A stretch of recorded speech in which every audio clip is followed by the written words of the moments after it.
Hello बच्चों, आज हम लोग पढ़ेंगे magnitude and direction of any vector. Last class में आपको याद होगा मैं क्या पढ़ाया था। मैं पढ़ाया था आपको types of vector. Types of vector में दो लास्ट वेक्टर बहुत इंपॉर्टेंट था। जो वो कौन कौन सा वेक्टर था बच्चों? पहला क्या था? यूनिट वेक्टर था और दूसरा पोजीशन वेक्टर था, है ना। मैं आपको बताया था कि with the help of unit vector किसी भी पोजीशन वेक्टर को बहुत शॉर्ट फॉर्म में लिखा जा सकता है। याद है ना कि कुछ अगर सपोज करो बच्चों कि अगर ये एक्स एक्सिस है, ये वाई एक्सिस है, कोई पार्टिकल है जिसका कोऑर्डिनेट अगर एक्स वाई है, ऐसा कोई कोऑर्डिनेट अगर बच्चों एक्स वाई है, तो क्या हम इस पोजीशन वेक्टर को लिख सकते थे आर। इस पोजीशन वेक्टर को शॉर्ट फॉर्म में with the help of unit vector लिखते थे ना। कैसे लिखते थे बच्चों? आर इक्वल्स टू क्या था? X I cap plus Y J cap, यही था ना। ये आई कैप क्या था? Unit vector along X axis. J cap क्या था? Unit vector along Y axis. तो किसी भी वेक्टर को, ये केवल पोजीशन वेक्टर की बात नहीं है बच्चों, ये हम लोग कोई भी वेक्टर को इस तरीके से लिखा जा सकता है ना, आई कैप, जे कैप, के कैप के टर्म में। उसके बाद याद करो बच्चों, मैं जब यूनिट वेक्टर पढ़ा रहा था तो मैं बताया था कि किसी भी वेक्टर के अलोंग जो यूनिट वेक्टर लिखते हैं, सपोज करो कि हम लोग एफ कैप निकाल रहे हैं। ये एफ कैप क्या था बच्चों? Unit vector along force vector, है ना। Unit vector along force vector. तो इसका फॉर्मूला आपको याद होगा, कुछ ऐसा आया था, F by magnitude of F. तो मैं आपको इस पे क्वेश्चन नहीं कराया था बच्चों। क्यों? क्योंकि इस फोर्स का तो क्वेश्चन में दिया रहेगा, something i cap, something j cap, something के कैप। इस तरीके से सपोज करो बच्चों, अगर फोर्स ऐसा दिया हुआ है कि आई कैप प्लस 2 जे कैप माइनस के कैप, तो आप यहाँ पे इस फोर्स को तो पुट कर दोगे। उसके बाद क्या डिवाइडेड बाई इसका मैग्नीट्यूड लिखना है। तो मैं वहाँ पे बताया था कि जब हम लोग मैग्नीट्यूड सीखेंगे तभी इस तरह के क्वेश्चन को सॉल्व कर पाएंगे बच्चों। तो आज हम लोग इसी मैग्नीट्यूड के बारे में पढ़ने वाले हैं कि किसी भी वेक्टर को अगर इस तरीके से लिखा हुआ है तो इसका मैग्नीट्यूड क्या होना चाहिए। अगर मैग्नीट्यूड पता रहेगा तभी तो हम लोग इस क्वेश्चन में आगे प्रोसीड कर पाएंगे ना। कनेक्ट कर पा रहे हो? लास्ट क्लास अच्छे से पढ़े हो ना? चलो देखते हैं बच्चों।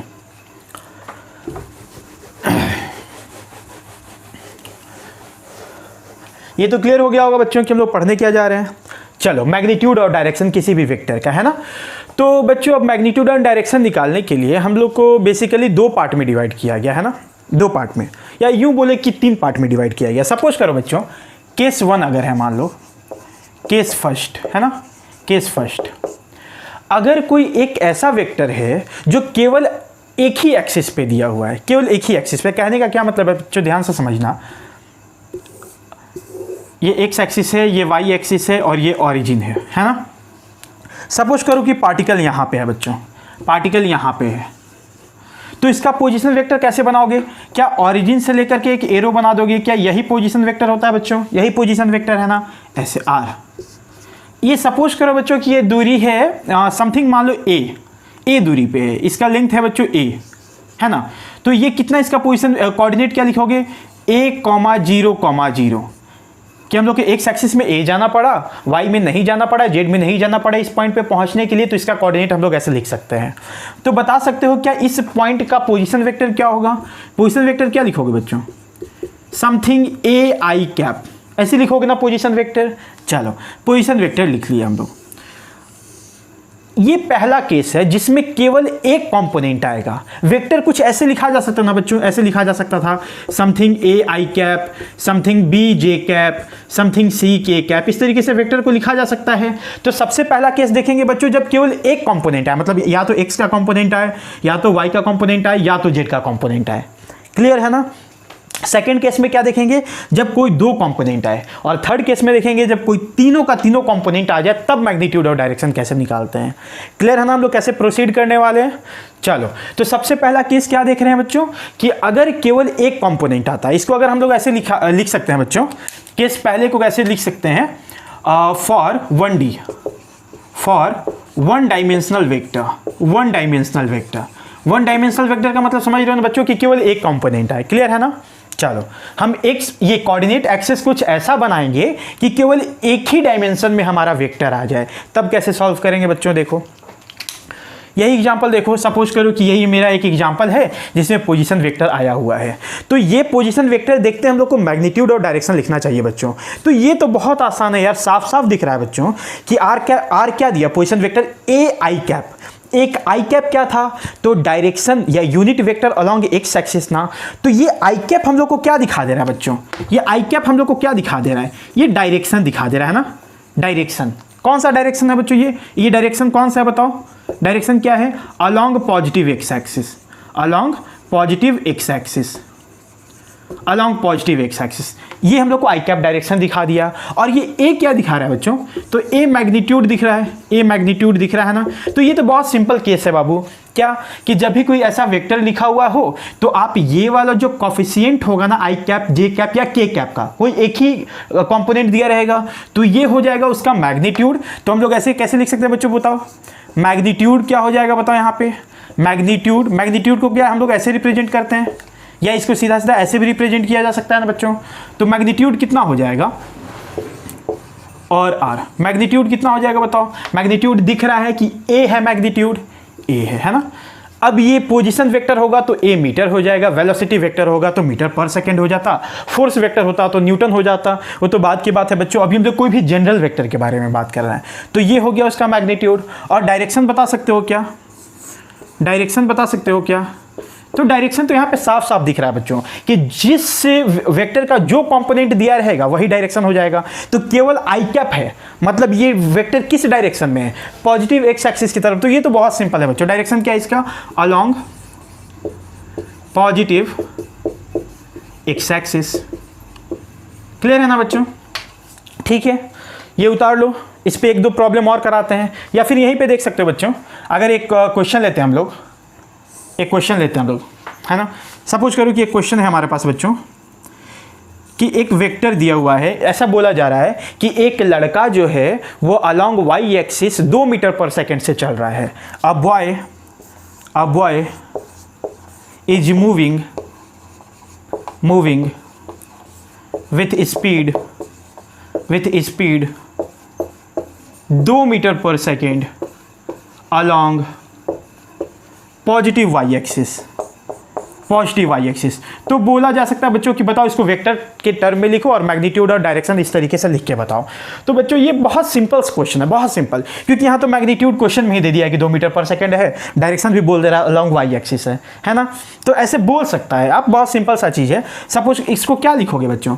ऐसे कैसे दिखाओगे बताओ? यहाँ पे सपोज एक्स एक्सिस है, इधर वाई एक्सिस है, तो क्या ऐसे दिखाओगे वेलोसिटी को? ऐसे दिखाओगे ना इस डायरेक्शन में। तो इसको कैसे लिखते हैं बच्चों? वेलोसिटी को क्या लिखते हैं? 2j cap. अब 2j कैप लिखते क्या हम लोग यहाँ? इसका मैग्नीट्यूड बता सकते हो? मैग्नीट्यूड क्या हो जाएगा? तो 2 मीटर पर सेकेंड, और डायरेक्शन क्या हो जाएगा? Along positive Y axis, along positive Y axis. Clear है ना बच्चों? तो ऐसा क्वेश्चन पूछा जा सकता है कि एक ऐसा वेक्टर दे देगा, बोलेगा मैग्नीट्यूड बताओ, डायरेक्शन बताओ। तो मैग्नीट्यूड ये वाला हो जाएगा, डायरेक्शन हम लोग इसको देखकर बता देंगे। क्लियर है ना? चलो इसको उतार लो, फिर आगे बढ़ते हैं। हो गया?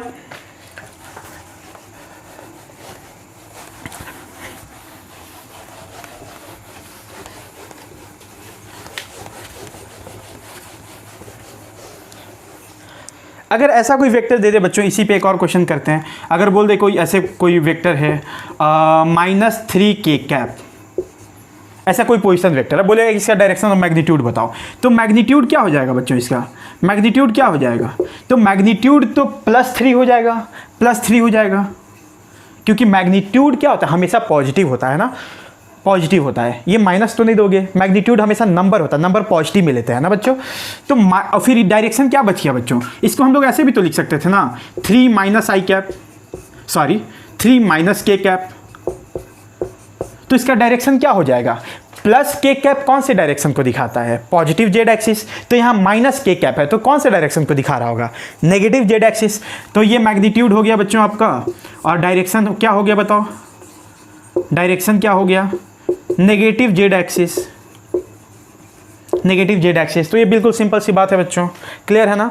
चलो अब नेक्स्ट केस देखते हैं, थोड़ा इंटरेस्टिंग है। नेक्स्ट केस देखते हैं बच्चों, केस नंबर 2, केस सेकंड। देखो सेकंड केस में हम लोग देखेंगे बच्चों, जब वेक्टर का 2 कंपोनेंट आए, ठीक है ना, या फिर यूं बोले कि हम लोग कोऑर्डिनेट एक्सेस कुछ ऐसे बनाए हैं कि वेक्टर का केवल 2 ही कंपोनेंट आ रहे हैं, या तो XY, या तो YZ, या तो ZX, है ना। तो सपोज करो बच्चों एक एग्जांपल हम लोग लेते हैं सिंपल सा। ये x एक्सिस है, ये y एक्सिस है, और ये ऑरिजिन है ना। अगर इसका बोला जाए बच्चों कि एक पार्टिकल है जिसका कोऑर्डिनेट यूं है AB, तो ए और बी से आप क्या समझ सकते हो बच्चों, बताओ।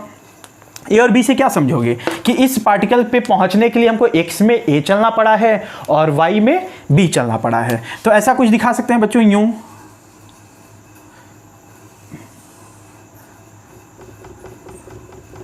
ये है बच्चों, इसका लेंथ कितना है, तो इसका लेंथ ए है और इसका लेंथ कितना हो गया बच्चों, कोऑर्डिनेट थोड़ा ऊपर लिखते हैं, ए बी। इसका लेंथ कितना हो गया, बी, है ना।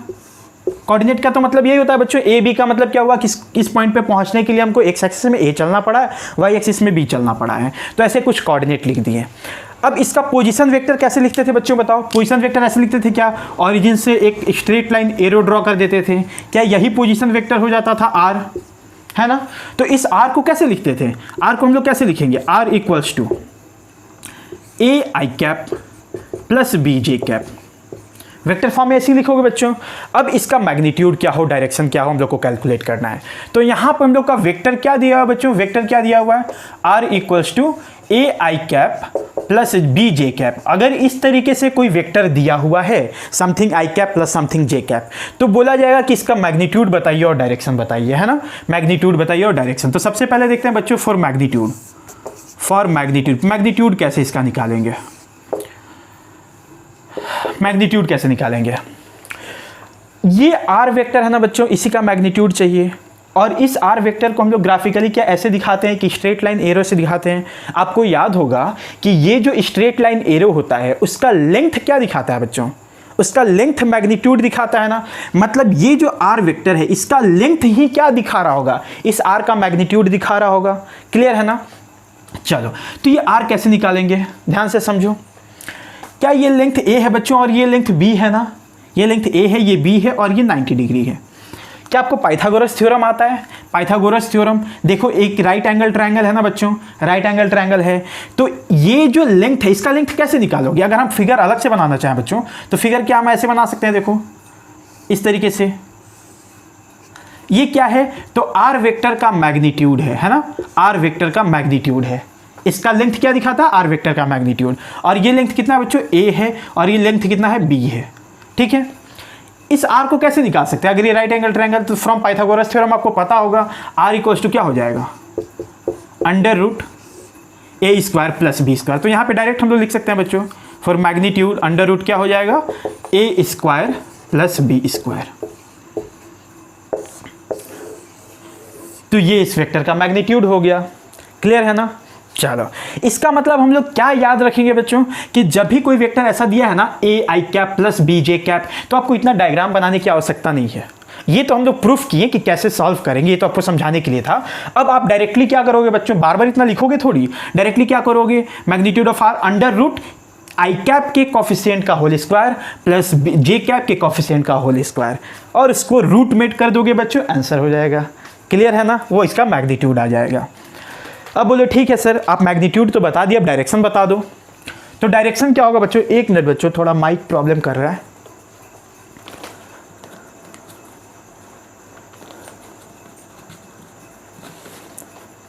हाँ, एक मिनट।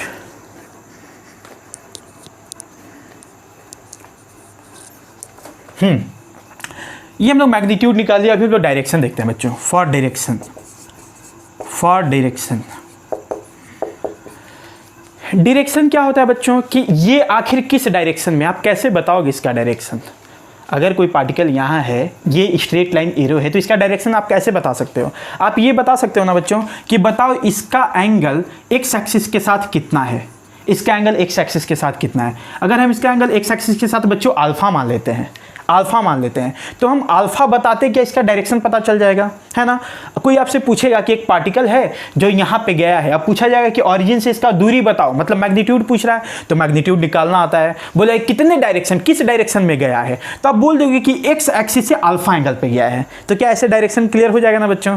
तो हम लोग इस डायरेक्शन के लिए इस अल्फा को कैलकुलेट कर सकते हैं। तो अल्फा क्या होगा बच्चों, अगर इस फिगर में देखा जाए तो ये अल्फा है। क्या बता सकते हो अल्फा क्या होगा, cos अल्फा इक्वल्स टू क्या, बेस बाई हाइपोटेनस होता है बच्चों। तो क्या लिख देंगे हम लोग, a by magnitude of r, है ना बच्चों। या फिर सिंपली ऐसे लिख सकते हैं ए बाई आर, मैग्नीट्यूड को हम लोग डायरेक्ट ऐसे भी दिखाते हैं। तो क्या यहाँ से अल्फा का वैल्यू कैलकुलेट हो जाएगा बच्चों, क्योंकि हम लोग को पता है ए भी पता है हम लोग को। इसको थोड़ा अच्छे से लिखते हैं बच्चों, कॉस अल्फा इक्वल टू कितना हो गया ए बाई आर, या ए बाई आर ऐसे भी लिख सकते हैं बच्चों। तो हम लोग को कॉस अल्फा का वैल्यू पता चल गया। कॉस अल्फा का वैल्यू पता चलते क्या अल्फा का वैल्यू पता चल जाएगा बच्चों। ए हम लोग को पता है ना, क्वेश्चन में दिख रहा है, आर पता है ना, मैग्नीट्यूड निकाला हुआ है। तो क्या कॉस अल्फा का वैल्यू पता चल गया, कितना कॉस अल्फा कितना हो जाएगा बच्चों बताओ, A by under root A square plus B square. तो क्या यहाँ से अल्फा का वैल्यू पता चल गया बच्चों, तो हम लोग को डायरेक्शन पता चल गया वेक्टर का। क्लियर है ना। चलो ये अल्फा क्या है बच्चों, तो यहाँ पे दिख रहा है अल्फा क्या है, तो alpha is the angle made by vector with positive x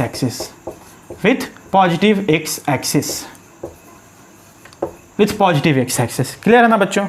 अब कोई बोलेगा कि सर हम एक्स एक्सिस से एंगल नहीं बताएंगे, हम बताएंगे वाई एक्सिस से। कोई दिक्कत नहीं, वाई एक्सिस से बता दो। तो वाई एक्सिस से क्या ये एंगल बताओगे बच्चों, ये एंगल बताने की बात कर रहा हूँ ना मैं।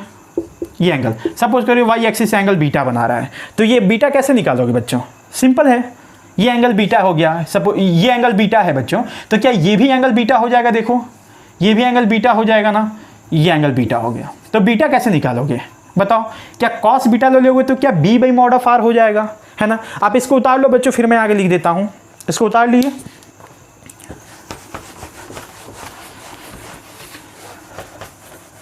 अगर हम लोग वाई एक्सिस के साथ एंगल लिखना चाहेंगे बच्चों, तो क्या लिखेंगे, cos beta equals to b by magnitude of r, या फिर हम लोग ऐसे लिख सकते हैं बच्चों, cos beta equals to b by, और मैग्नीट्यूड ऑफ आर कितना आया था, तो a square plus B square. तो क्या बीटा का भी निकल गया वैल्यू। और यहाँ पे बीटा क्या है बच्चों, आप लिख लेना जरूर याद करके, ये बीटा क्या है, तो एंगल मेड बाय वेक्टर, किसके साथ एंगल बना रहा है बच्चों, vector with positive Y axis, है ना। तो आप अल्फा या बीटा दोनों मतलब अल्फा बता दोगे या बीटा बता दोगे तो डायरेक्शन क्लियर हो जाएगा, दोनों में से कोई एक बता सकते हो बच्चों। क्लियर है ना। चलो इससे हम लोग सीखे बच्चों कि जब कोई वेक्टर को प्लेन में रखा जाए, मतलब केवल दो कंपोनेंट हो, एक्स का वाई का, या वाई का जेड का, या जेड और एक्स का, तो मैग्नीट्यूड और डायरेक्शन कैसे निकालते हैं। क्लियर है ना। अब आपसे सपोज करो ऐसे क्वेश्चन पूछा जाएगा बच्चों, एक दो चार क्वेश्चन देख लेते हैं। अच्छा सा आपसे क्वेश्चन पूछा जाएगा कि एक वेक्टर है, पहला में ले लेते हैं बच्चों, एक वेक्टर है हाँ 2i cap plus 2j cap, बताओ इस वेक्टर का मैग्नीट्यूड और डायरेक्शन क्या होगा। तो बहुत आसान है बच्चों, हम लोग देखिए कि r का मैग्नीट्यूड क्या हो जाएगा। हम लोग कैसे करते थे, r का मैग्नीट्यूड क्या लिखते थे, इसका होल स्क्वायर प्लस इसका होल स्क्वायर का रूट, 2 स्क्वायर प्लस 2 स्क्वायर का रूट। तो ये कितना हो जाएगा बच्चों बताओ, क्या ये 2√2 हो जाएगा, 2√2 हो जाएगा ना। चलो तो ये मैग्नीट्यूड हो गया बच्चों। अगर डायरेक्शन की बात करें, फॉर डायरेक्शन, तो डायरेक्शन कैसे बताओगे बच्चों, अभी याद है ना। फॉर डायरेक्शन अगर हम लोग अगर हम लोग ये लिखते हैं बच्चों कॉस अल्फा, अल्फा क्या है बच्चों, तो एक्स एक्सिस के साथ एंगल ना, एक्स एक्सिस के साथ एंगल।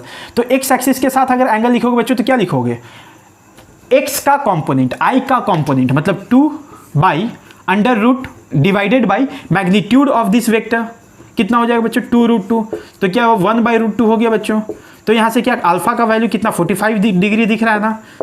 तो क्या मैग्नीट्यूड भी इस वेक्टर का पता चल गया और डायरेक्शन भी पता चल गया। अगर हम लोग ऐसे ग्राफ में दिखाना चाहें बच्चों तो कैसे दिखाएंगे, ये एक्स एक्सिस है, ये वाई एक्सिस है, एक पार्टिकल का कोऑर्डिनेट कितना दिया है बच्चों 2:2, मतलब ऐसा कुछ, ये 2:2। तो ये क्या इस वेक्टर की बात हो रही है बच्चों, इस वेक्टर की बात हो रही है। इसका मैग्नीट्यूड कितना हो गया, तो 2√2 हो गया, और एक्स एक्सिस के साथ ही एंगल अल्फा बना रहे हैं, मतलब क्या बना रहे हो 45 डिग्री बना रहा है। तो हम लोग को ये क्वेश्चन देखते ही हम लोग को मैग्नीट्यूड निकल गया, डायरेक्शन निकल गया। क्लियर है ना बच्चों, बहुत सिंपल सी चीज़ है यार।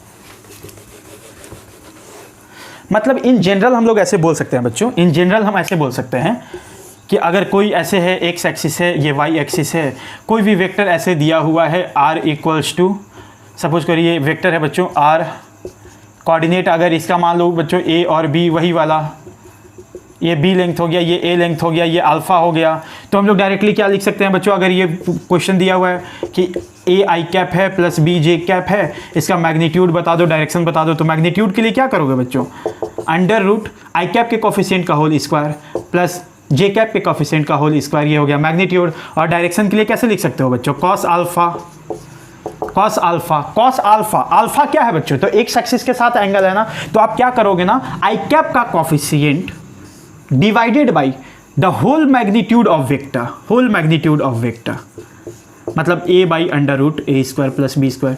इसको याद रखना बच्चों, आगे बहुत यूज होगा कि जब भी हम लोग कॉस अल्फा लिखें, कॉस अल्फा लिखे और अल्फा क्या है, तो एंगल है वेक्टर का किससे, तो पॉजिटिव एक्स एक्सिस से, तो कैसे लिखोगे, cos alpha equals to i cap का कोफिशिएंट डिवाइडेड बाई इस वेक्टर का मैग्नीट्यूड।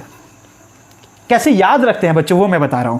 कॉस अल्फा लिखना, अल्फा क्या है, तो पॉजिटिव एक्स एक्सिस के साथ एंगल, अगर ये पॉजिटिव एक्स एक्सिस के साथ एंगल है बच्चों, तो पॉजिटिव एक्स एक्सिस वाला क्या है कंपोनेंट, ए है, तो ए डिवाइडेड बाय टोटल मैग्नीट्यूड।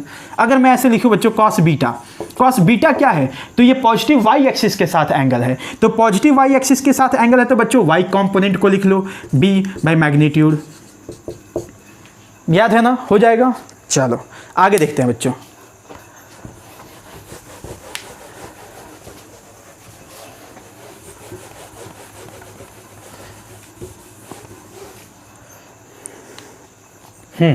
देखिए अब हम लोग देखते हैं बच्चों थ्री डायमेंशन में केस थ्री।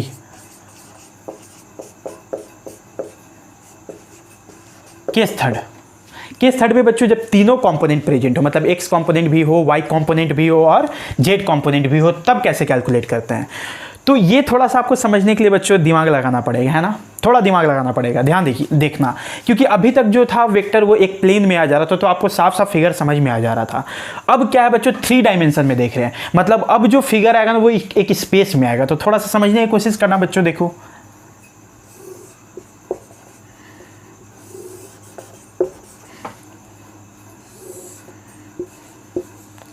चल, ये एक्स एक्सिस है, वाई एक्सिस है, जेड एक्सिस है और ये ऑरिजिन है बच्चों, ठीक है। अभी एक वेक्टर ऐसा कुछ लिया जा रहा है, ध्यान से देखना, ये फिगर पहले मैं बना लूं बच्चों।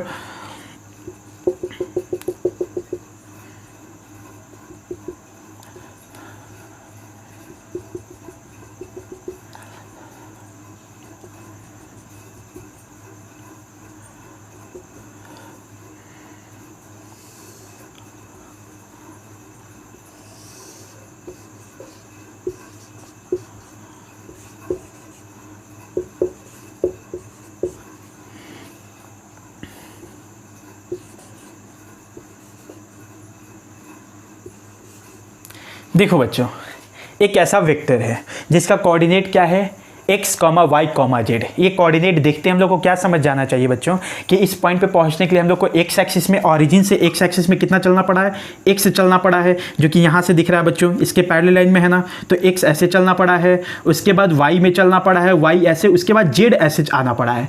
क्या ये z एक्सिस ऐसे होगा ना बच्चों, यूं, तो x पे चले, फिर y पे चले, फिर z पे चले, या फिर ऐसे बोल सकते हो बच्चों, x पे चले, जेड पे चले, फिर वाई पे चले, तो यहाँ पे पहुँच गया बच्चों। तो इस पोजीशन वेक्टर को हम लोग क्या लिख सकते हैं बताओ, इस पोजीशन वेक्टर को क्या लिख सकते हैं, x I cap plus Y J cap plus Z के कैप, ऐसे लिख सकते हैं ना बच्चों कि एक्स चलना पड़ा आई में पॉजिटिव एक्स एक्सिस में, वाई चलना पड़ा पॉजिटिव वाई एक्सिस में, इस तरीके से वेक्टर लिख सकते हैं, आप लोग को आता है अच्छे से, ठीक है ना। अब इसका मैग्नीट्यूड और डायरेक्शन बताना है बच्चों। अगर ये केवल दो कंपोनेंट होता, ये नहीं होता, तो इसका मैग्नीट्यूड क्या सीधा सीधा लिख सकते थे बच्चों, under root x square plus y square, है ना। और डायरेक्शन अगर कॉस अल्फा लिखते बच्चों तो क्या लिखते हैं, this x divided by under root x square plus y square. लेकिन अभी थ्री डायमेंशन में है, के कैप का भी टर्म आया हुआ है, तब हम लोग कैसे मैग्नीट्यूड और डायरेक्शन निकालेंगे, ठीक है। वेक्टर तो यही है बच्चों, ये वाला, इसका मतलब इस एरो का जो लेंथ होगा वही मैग्नीट्यूड देने वाला है ना बच्चों। तो इस एरो का लेंथ कैसे निकाला जाए, ध्यान से समझने की कोशिश करना। चलो थोड़ा सा हम आपको, चूंकि ये थ्री डायमेंशन फिगर है बच्चों, तो मैं थोड़ा सा आपको एक कॉपी पे दिखाना चाहता हूँ कि इसका एग्जैक्ट फिगर क्या है ना। तो आप ध्यान से समझने की कोशिश करना। इसका एग्जैक्ट फिगर कुछ ऐसा है बच्चों, ये देखो ऐसा है ना, यही है, इधर एक्स एक्सिस है, इधर वाई एक्सिस है बच्चों, और ये जो जेड एक्सिस है एक्चुअली ये ऐसे है, इस तरीके से है ना। आप देख सकते हो फिगर बिल्कुल मैच करता हुआ दिखाई दे रहा होगा आपको। उधर एक्स एक्सिस है, ऊपर में वाई एक्सिस है और जेड एक्सिस इधर है। चूंकि हम लोग डायग्राम में ऐसे नहीं दिखा सकते इसलिए इधर दिखा देते हैं। क्लियर है? चलो अब देखो बच्चों, आप इसको देखो ध्यान से। एक्चुअल में ये जो लाइन है ना बच्चों, ये वाला लाइन, ये कुछ ऐसा है, यूं ऐसा, ये मतलब एक रेक्टेंगल बनता हुआ दिख रहा है। चूंकि हम लोग प्लेन पे बना रहे तो ऐसा दिख रहा है।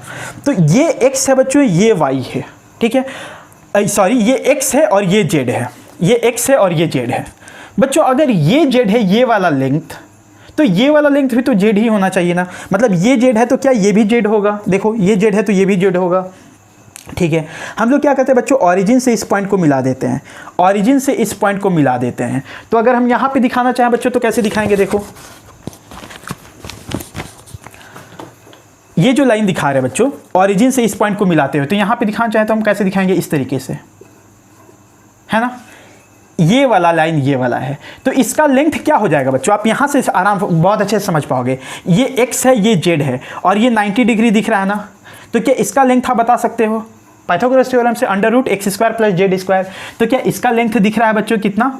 इसका लेंथ कितना आ गया? Under root x square plus Z square. Figure में दिख रहा है ना बच्चों। अब क्या है ना कि इस फिगर में पता ही नहीं चलता है कि ये राइट एंगल बन रहा है। देखो यहाँ पे ये वाला क्या राइट एंगल बन रहा है बच्चों, ये राइट एंगल बनता है, लेकिन यहाँ पे पता नहीं चलता है क्योंकि 3 डायमेंशनल फिगर, ये फिगर ऐसे है बच्चों, इस तरीके से हम आपको ऐसे नीचे करके दिखा रहे हैं। तो चूंकि ये 90 डिग्री है तो जेड और एक्स दोनों ऐसे साइड हो गए बच्चों, और ये एक साइड हो गया, तो इसका वैल्यू क्या under root z square plus x square हो जाएगा, जैसा कि ये दिख रहा है। क्लियर है ना? चलो अभी देखो बच्चों, हमें तो ये हम लोग को तो इसका लेंथ नहीं निकालना था, इसका लेंथ निकालना था ना, तभी मैग्नीट्यूड आ पाएगा। अब इसका कैसे निकाले? थोड़ा सा वेक्टर समझने की कोशिश करना बच्चों, बहुत इंटरेस्टिंग है, 3D है, थोड़ा इमेजिन करोगे मजा आएगा। देखो इधर जेड एक्सिस है, इधर एक्स एक्सिस है, इधर वाई एक्सिस है। हम लोग कैसे गए बच्चों? तो एक्स एक्सिस पे एक्स लेंथ गए, वाई, फिर इसके बाद बच्चों देखो एक्स एक्सिस पे एक्स लेंथ गए, जेड एक्सिस पे जेड लेंथ आए, जेड एक्सिस पे बच्चों देखो यहाँ पे जेड लेंथ आए, उसके बाद कहाँ जाना? वाई एक्सिस में वाई लेंथ ऊपर जाना है। तो ये देखो ये वाई एक्सिस है बच्चों, ये हम लोग वाई लेंथ, ये जो वाई दिख रहा है ना बच्चों, ये वाला लेंथ, इसको मैं इस पेन के पार्ट से दिखा रहा हूँ ऐसे। ये क्या दिख रहा है बच्चों? ऐसे, ये, ठीक है। अब देखो आप देख सकते हो बच्चों कि ये वाला जो लाइन है, ये वाला जो लाइन है जिसका भी लेंथ हम लोग कैलकुलेट किए, और ये y जो है एक दूसरे के साथ परपेंडिकुलर बना रहे हैं। देखो कैसे, ये ऐसे है ना बच्चों, देख सकते हो ये ऐसे लाइन है और ये इसके परपेंडिकुलर है। तो क्या ये देखो ये दोनों एक दूसरे के परपेंडिकुलर दिख रहा है ना। अगर ये दोनों परपेंडिकुलर है बच्चों तो वेक्टर कौन सा है अपना? ध्यान से देखने की कोशिश करना बच्चों, ये थोड़ा सा दिक्कत हो रहा है पकड़ने में, इसको मैं फिर भी कोशिश करता हूँ बच्चों।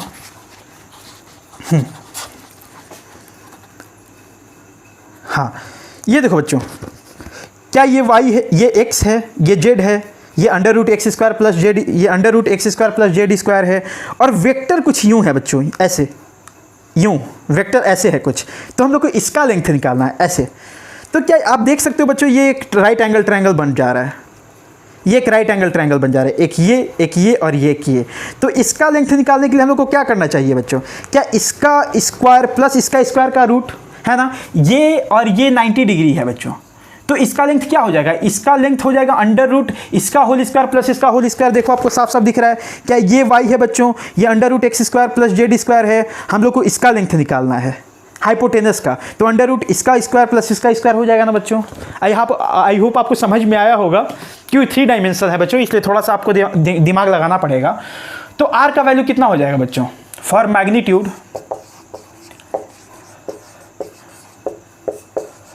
r equals to under root इसका होल स्क्वायर प्लस y का होल स्क्वायर। तो इसका होल स्क्वायर करोगे तो क्या हो जाएगा बच्चों? देखो अगर इसका होल स्क्वायर करोगे तो क्या X square plus Z square ही हो जाएगा, क्योंकि वो रूट है, और रूट का स्क्वायर करोगे तो रूट और स्क्वायर कट जाएगा, तो इतना हो गया प्लस वाई स्क्वायर। अरे ये तो बहुत इंटरेस्टिंग रिजल्ट दिख रहा है बच्चों, बहुत इंटरेस्टिंग रिजल्ट दिख रहा है। देखो कैसे, r equals to under root x square plus y square plus Z square.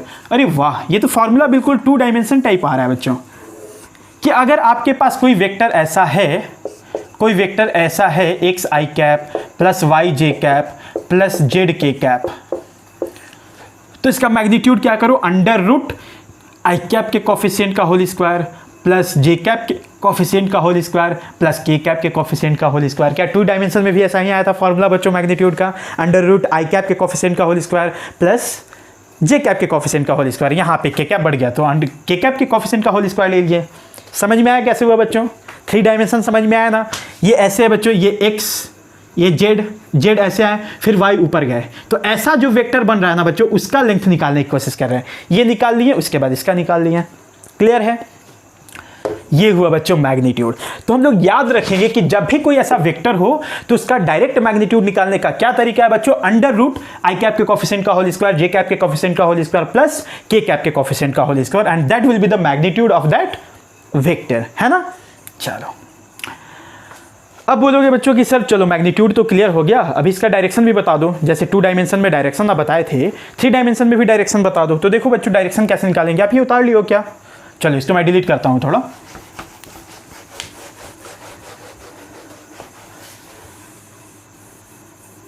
Suppose करो बच्चों डायरेक्शन कैसे बताए थे 2 डायमेंशन में हम लोग कि एक्स एक्सिस के साथ एंगल बता दिए, वाई एक्सिस के साथ एंगल बता दो या जेड एक्सिस के साथ बता दो, क्लियर हो जाएगा बच्चों।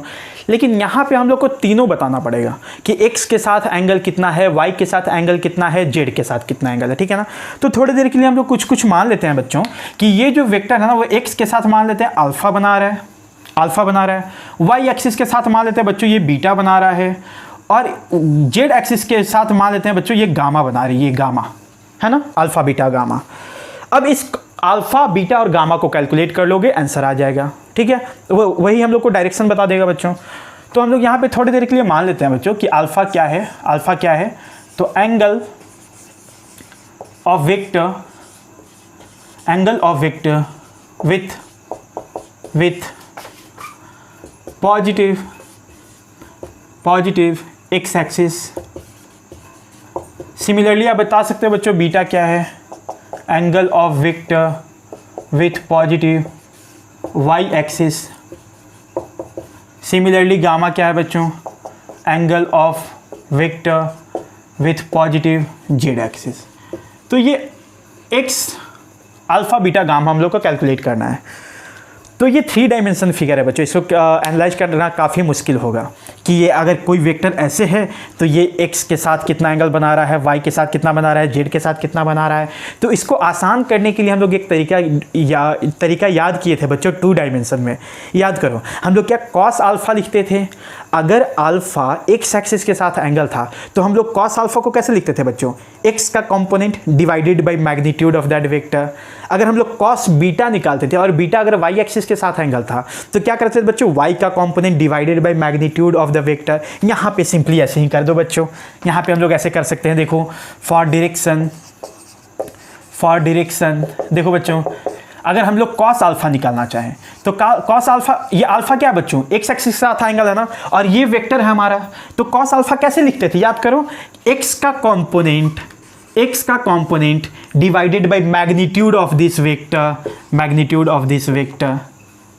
क्या कॉस अल्फा दिख रहा है बच्चों, तो हम लोग इसको क्या लिख सकते हैं यहाँ पे बताओ, equals to x by under root, इसका मैग्नीट्यूड कितना था बच्चों, x square plus y square plus Z square, that's all. Cos alpha निकल गया। कॉस बीटा निकालना हो बच्चों, कॉस बीटा, तो ये बीटा क्या है बच्चों, देखो बीटा क्या है, पॉजिटिव वाई एक्सिस के साथ एंगल है। तो कॉस बीटा लिखने का क्या तरीका है कि वाई का कंपोनेंट लिख दो divided by magnitude of vector. तो वाई का कंपोनेंट क्या वाई है बच्चों, divided by under root y by mod of r equals to y by under root x square plus y square plus Z square. Similarly cos gamma आप लिख सकते हो बच्चों, कॉस गामा क्या लिख दोगे, जेड कंपोनेंट मतलब z by magnitude of r, that is z by under root x square plus y square plus Z square. क्या अल्फा बीटा गामा निकल गया बच्चों, तो हम लोग को वेक्टर का डायरेक्शन पता चल गया है ना। चलो इसको उतार लो फटाक से। देखो बच्चों एक और चीज़ इसमें एक और चीज़ देखना होता है जो अक्सर पूछा जाता है, ये उतार लिए, मैं डिलीट करूँ, चलो।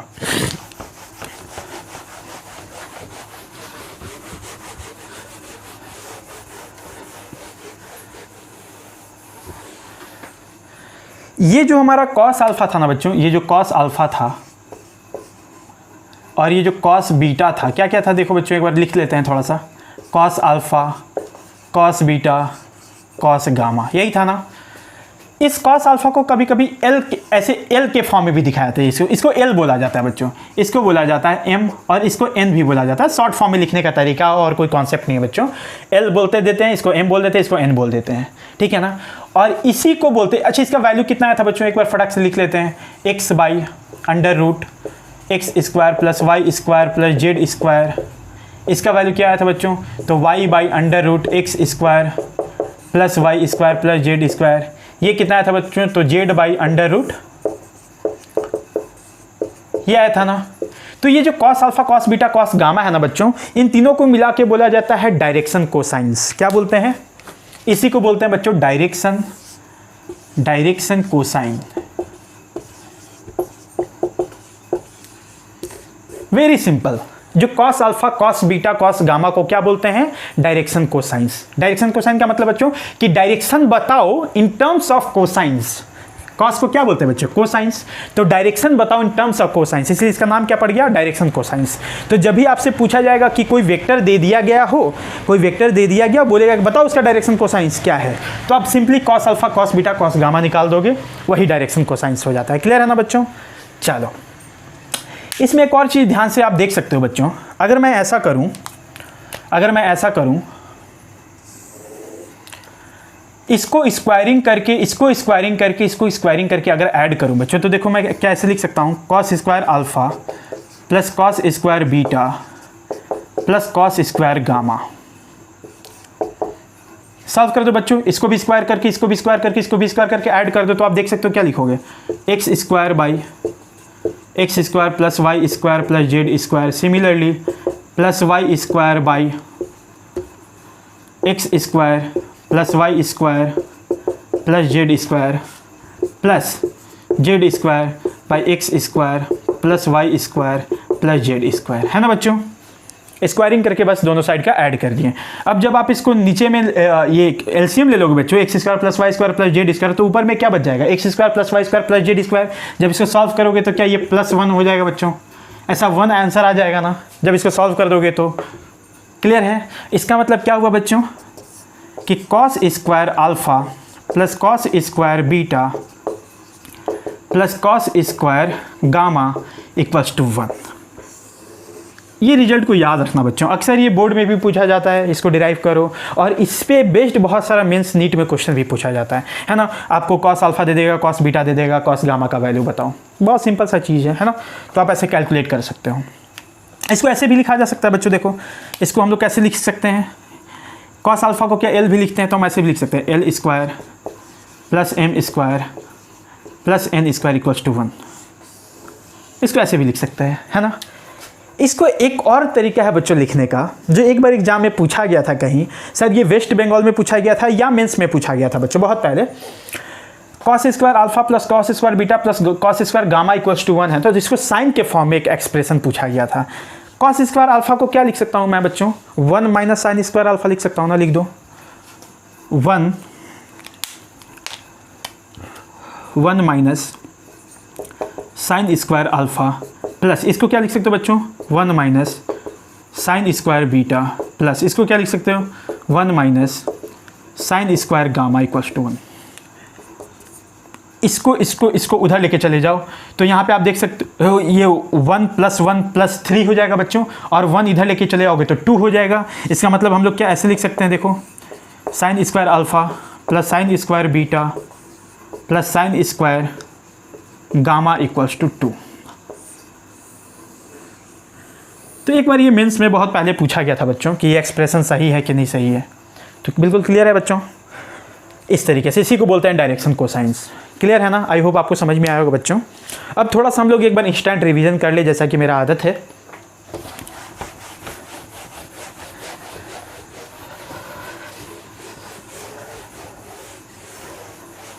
आज मैग्नीट्यूड और डायरेक्शन में हम लोग यही बात सीखे बच्चों कि अगर जनरली, अगर हम ऐसे लिखते हैं बच्चों, जेनरली अगर कोई भी वेक्टर ऐसा दिया हो, वेक्टर ए आई कैप या फिर एक्स के टर्म में लिखो बच्चों, ऐसे x I cap plus Y J cap plus Z के कैप। अगर कोई ऐसा वेक्टर दिया हुआ बच्चों, ये कुछ भी हो सकता है, 2y cap plus 4j cap plus 1k cap, ऐसा कुछ भी हो सकता है। तो इसका मैग्नीट्यूड अगर लिखना हो तो आप कैसे करोगे, सिंपली मैग्नीट्यूड क्या के लिए क्या करोगे बच्चों, मैग्नीट्यूड ऐसे लिख दोगे अंडर रूट इसके कोफिशिएंट का होल स्क्वायर प्लस इसके कोफिशिएंट का होल स्क्वायर प्लस इसके कोफिशिएंट का होल स्क्वायर, मतलब x square plus y square plus Z square. Clear है बच्चों। अगर इसका डायरेक्शन पूछ दे तो डायरेक्शन आपको पता है, डायरेक्शन में क्या बताओगे, कॉस अल्फ़ा निकाल दोगे, कॉस बीटा निकाल दोगे और कॉस गामा निकाल दोगे बच्चों। और cos alpha cos beta cos gamma कैसे आता है हम लोग को पता है ना। तो अब हम लोग मैग्नीट्यूड किसी भी वेक्टर का निकालना सीख चुके हैं बच्चों। अब जब मैग्नीट्यूड निकालना सीख चुके हैं तो वो वाला जो प्रॉब्लम था किसी भी वेक्टर का यूनिट वेक्टर वो भी निकाल सकते हैं ना। क्लियर है ना। तो आज हम लोग मैग्नीट्यूड और डायरेक्शन सीख चुके हैं। क्लियर है।